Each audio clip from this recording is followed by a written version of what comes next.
Hey everyone, thanks so much for joining me for this video. Basically, I'm just going to show you the recording and production process of each of my songs in chronological order of when I release them. So a little background, obviously I'm still very much a beginner when it comes to producing, and that actually isn't even my main focus. Like, my goal is not to become a producer. Last year I just really wanted to be able to put out some songs that I had written. So this music teacher at my school who had some production skills kind of got me started, showed me some of the really basic stuff. And we actually tried recording together a song that I'd written. Great experience, and I definitely learned a lot from it, but I quickly realized I'm kind of a control freak with my own music, so I didn't actually end up putting out that version of the song, and I decided instead that I was going to take what I learned from that and try to produce my EP all by myself. This gave me more creative control over the sound, and it helped me to develop a clearer vision of how I want songs to sound when I'm writing them, and also kind of forced me to take the leap of just putting my music out there, because before I would always say, well, I don't have anyone to produce my songs, or I don't have good enough equipment or software. And once I realized I didn't need super fancy equipment or software, I was capable of producing my songs myself, and they didn't need to sound perfect. I just didn't have any excuses anymore. If you're considering putting out your music, I can't encourage you enough to just do it. You don't need Logic Pro. It doesn't need to be perfect. I realized this when I was listening to Soccer Mommy's earlier albums that she'd self-release, and you can totally tell she recorded them herself, you know. Sometimes the timing's a little off, one guitar is louder than the other, but they're still great albums, and they gave her the foundation that she needed to be able to become a full-time musician. Another person who self-releases and self-produces is Patricia Lawler. I don't know if you guys have heard of her, but she's like 16 and makes everything on GarageBand. Anyways, so realizing this about these musicians that I really like just kind of helped me to let go of this idea that it had to be 100% perfect. And, you know, lots of people are putting out great stuff that they've obviously recorded themselves. Anyways, enough of this motivational speech. Because these videos are going to go in chronological order of when I made the recordings, you're going to see the evolution of my recording skills and producing skills, which are still very minimal, but I have learned so much even just from recording these 5 songs, so let's jump right into it. In this video, I'm going to walk you through the first song I ever recorded on my own, which is called Smaller. I'll link it in the bio if you would like to take a listen. Because I never recorded a song on my own, I knew that I needed to keep the production pretty minimal so I didn't get overwhelmed. I've been listening to Elliott Smith's song Going Nowhere a lot at the time, which was pretty fitting since it was the start of lockdown, and I certainly wasn't going anywhere thanks to Rona.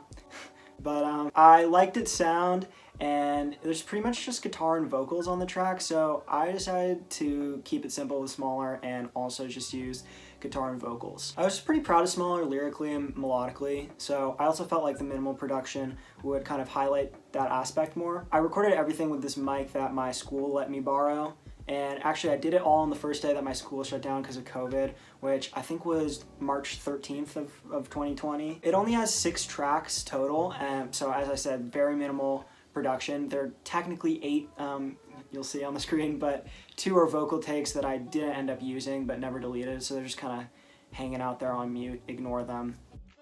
The first thing I did was lay down a guitar track. I would definitely advise you to use a metronome, because as soon as you start recording other tracks, everything's gonna go off tempo if you don't. I just played around with different BPMs until I found one that sounded right, and I ended up setting it to 180 BPMs and just keeping it in the standard 4/4 tempo. It took me quite a few tries to get a guitar take that I was happy with, but once I did, I opened a new track and recorded another take of the exact same guitar part. Once I had 2 good takes of the guitar that goes all the way through the song, I panned one all the way to the left and the other all the way to the right. Panning just allows you to change how much of the volume of a track you hear in one headphone versus the other. So in this case with the guitars, you only hear the first track in your left earbud and the second track in your right earbud. This gives it a fuller, more textured sound than if you just used a single track or had 2 tracks that could be heard equal amounts in both ears. Next, I cleaned up some of the volume on the guitars. If you press the A key on your keyboard while in GarageBand, it will pull up the automation commands. You can also close out of automation by clicking the A key. Automation allows you to change things like volume or panning in different parts of the same track. So all those yellow lines you're seeing represent the volume level.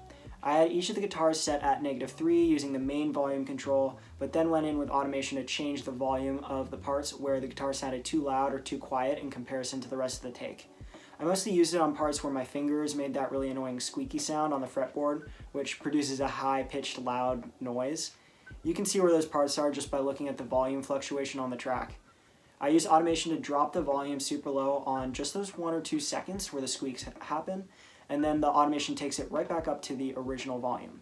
To use automation, click on the line for every dot you want to create, then bring the other dots lower or higher to raise or lower the volume. Once I finished up with that, I recorded the main vocals. For those, I also did 2 separate tracks and 2 separate takes, and then I panned them 34 to the left and 34 to the right as opposed to fully. I just preferred the way it sounded in this context. It's up to you how much you want to pan, mess around, and just see what sounds good. Now, one thing you might be wondering is, why can't you just copy and paste one take and then pan one left and the other one right? You can try that, but in my experience, it sounds kind of funky and artificial when you do that. Having those minuscule differences from 2 separate takes kind of gives the track a more natural sound. After I got 2 main vocal takes that I liked, I added in a few supporting vocals on the chorus. I just sang the chorus part the octave down, but only on every other line. And once again, I did 2 separate takes and automated the pan. I actually don't feel like automating the pan did much more for the sound than if I just set it to a stationary level. I think I was just going a little overboard because I just figured out how to automate, so I was excited to use it. But if you do want to automate the pan, it's the same steps as the volume. Press the A key and then select pan. After I did that, I went into the vocals and cut out all the breaths with volume automation. This was time consuming and certainly not necessary.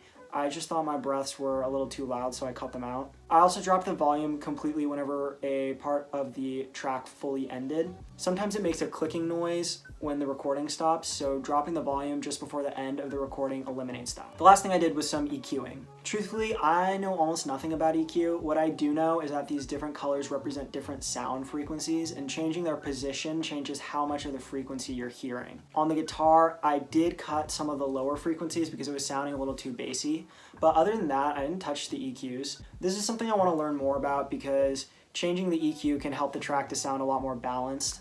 So if you, the viewer, have any resources that have helped you to understand EQing more, definitely drop them in the comments. I would love to take a look at those. All right, that's the whole recording. I told you it was pretty minimal. Kept it simple on the first one. With each song I've produced, I add in a little more and try out a few new things every time. So definitely stay tuned if you want to hear me go through some of my other songs that have a little more going on. Thanks for watching. I'm looking forward to making more of these. Also, let me know if you guys are interested in learning more about my writing process or distributing platforms, getting onto Spotify, anything like that. I've been thinking of making some videos like that, but I just wanted to gauge interest. Also, if you have been recording your own music, definitely pop a link in the comments.